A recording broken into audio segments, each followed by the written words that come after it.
are the basics that you should understand for every drawing. I'm going to go through this very quickly because this is what the foundations class was basically doing every single class.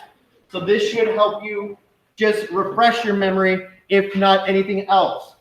Step one, if this is my sheet of paper, I do not care if you do it horizontally or vertically. In other words, portrait or landscape. In other words, portrait or vertically is this way, vertical, jump. Horizon, horizontal. So, I don't care which way you do your paper. That being said, you should be thinking about what you're trying to show. If you're drawing a person or something that's really tall, you should probably go vertical. If you're trying to draw a landscape, something that shows a lot of panorama, it should be horizontal. That's why they call it landscape. Portrait equals vertical. Landscape equals horizontal. So I don't care which way you go, but this is something that you should consider. So step one, here's the check boxes. You don't really need to check it because you're going to be using this for every single drawing that you do. Step one, where's the horizon line? If you are looking straight out like this, the horizon line should be right in the middle.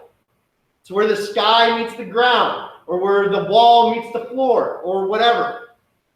If you are close to somebody, this is going to be lower. If you're just doing the headshot, this might be off the page below. The only time your horizon line is going to be higher is if you're on a hill, looking up the hill, it might be up here, or if you're laying on the ground. That's the only time that the horizon line should go up. It should always go down otherwise. So, more times than not, horizon line goes right in the middle. So where is the vanishing point? So vanishing point is where you are looking. 9 times out of 10, your vanishing point is going to be right in the middle because that's where you're looking. If that happens, you've got buildings over here and buildings over here, then they shrink going down this way. So here's my building. And people that are unfamiliar with this, feel free to say, I don't remember this or I can't remember this. I will come and address you individually. We're going to be a lot of individuals all in the same class. Also, feel free to talk to friends about this. So, vanishing point. So if this is a building, here's your building. The vanish is going down that way. That's a 1-point perspective because there's 1 point that everything's vanishing to. 1 vanishing point. Now, on the other hand, if you can't look down the middle,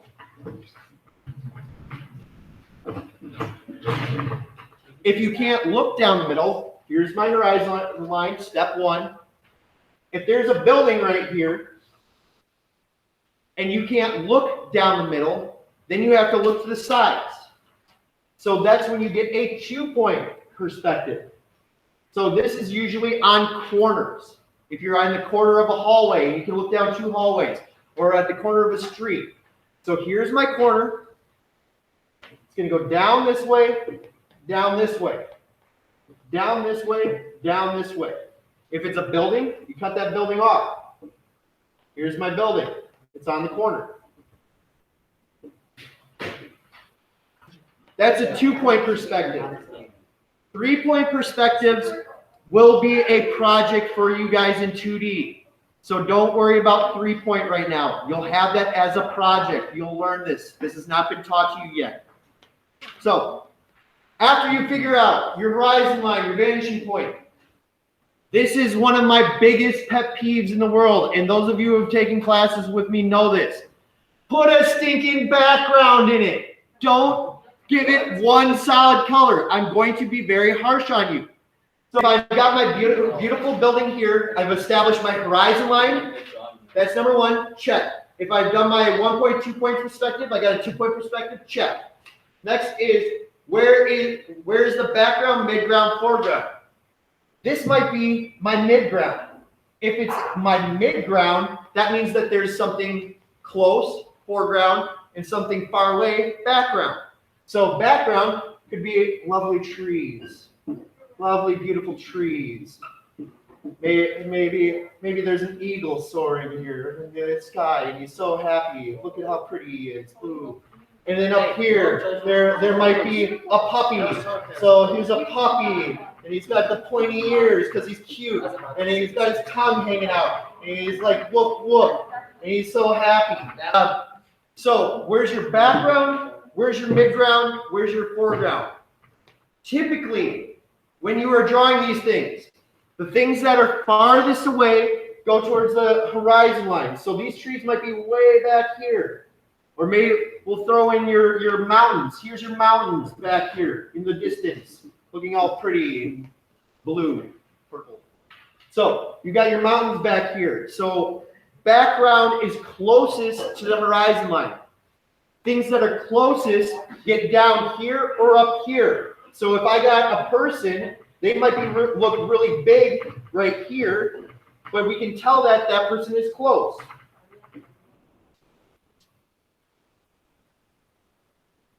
Or if it's up here, maybe it's a bird and it's all like, you know, there's a bird. So things that are far away are usually towards the horizon line. Things that are closer are towards the top and the bottom or the edges. Middle ground, like the name implies, are towards the middle. So I checked off my horizon line, my vanishing point, my background, midground, foreground, my light source. Okay, now that I've outlined everything, got to figure out where that light source is coming from. So since we're pretty much outside, my sunshine could be up here or over here, maybe my bird. Wherever your light source is. If it's night, it might be lights on the street. So maybe I have, let's do this correctly. Here's my vanishing point. Maybe I got some street lights down here.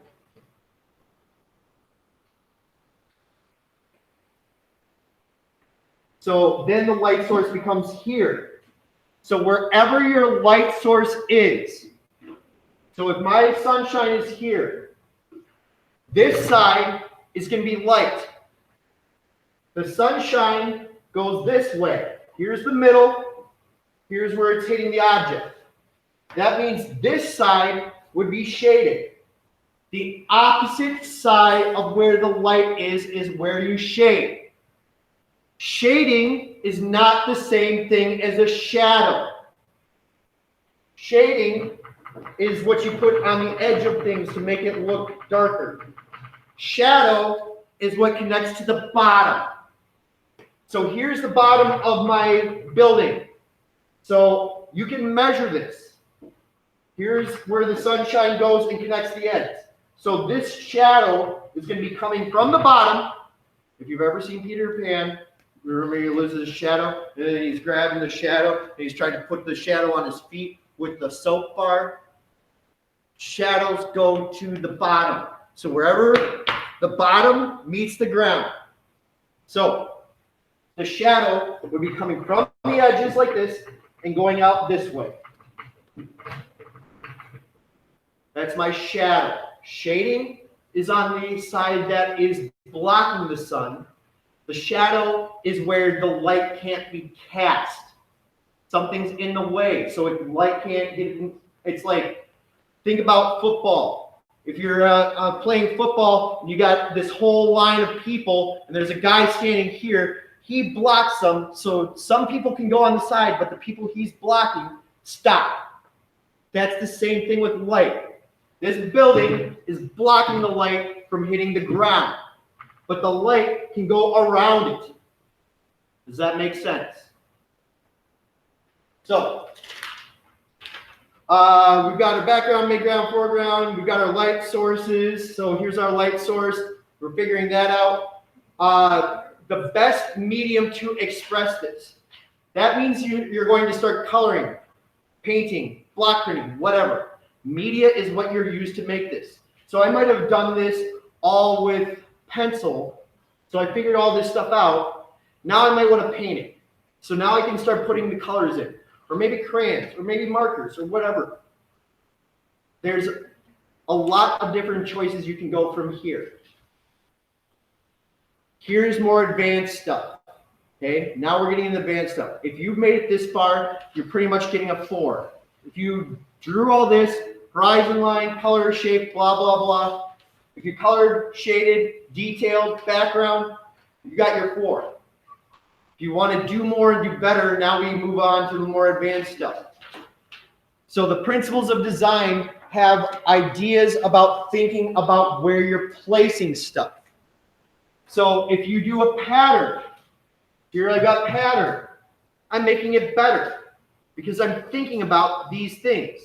If I want emphasis, my building is the emphasis, or this guy, depending on how I draw it, might be the emphasis because they're what I focus on. Balance is, this is right now is unbalanced because I got Mega Bird over here. And then I got dude over here, but there's nothing going on over here. So this is unbalanced. It's like, hey, I got all this cool stuff to look over here, but there's nothing over here. So if I'm going to balance stuff, I need to stick some stuff over here to make this interesting as well. What if you don't want it balanced though? What if that's that can be used as a tool. Yeah. That can be used as a tool. You're not wrong. Scale. Are they close and big, or are they far away and small? Movement and rhythm. So this building, considering it's a focal point, and the shadow's going off this way, and everybody's right here, is making your eye move this way. It's the rhythm of the artwork. And then finally, does everything in here make sense? Or is this eagle like way too big and you're like, that doesn't fit? Harmony is making everything fit. Right now, we're all sitting in here. Sienna, I'm gonna pick on you, okay? Right now, everybody in here has typically brownish, blondish hair. And then we got Sienna with her magenta hair. So that is creating an emphasis. Technically, she is ruining the harmony of this class. What about paint? But yeah, what about paint? You just love paint on it. Lainey's got paint in it. What the heck? you shush over there. Go back on your cell phone. Okay. Let the world think for you. Anyways, point being is in a sea of brown and blonde hair, when you have green or purple or whatever have you colored hair, it's going to cause people to look at you a little bit more. So harmony can be something that you want or maybe you don't want, depending on what and how you are portraying it. So finally, the last step is the rule of thirds, which is at the bottom. Where you place things in your artwork will have an effect on how people look at things. If you put something right in the middle, I'm going to pick on the people that do selfies. If you're constantly doing one of these, I'm going to pull the mask down just to really drill this down. Ready? Here we go. If you're constantly doing one of those things and you're dead center in your picture, there is nothing interesting about that. Sorry, everybody does that pose. It's the most mundane thing in the world. So if you move it over to the side a bit, you are also inviting them to look at the things around you.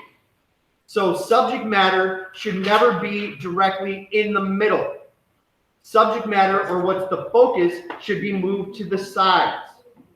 And if you place them correctly, it'll make the eye move completely around.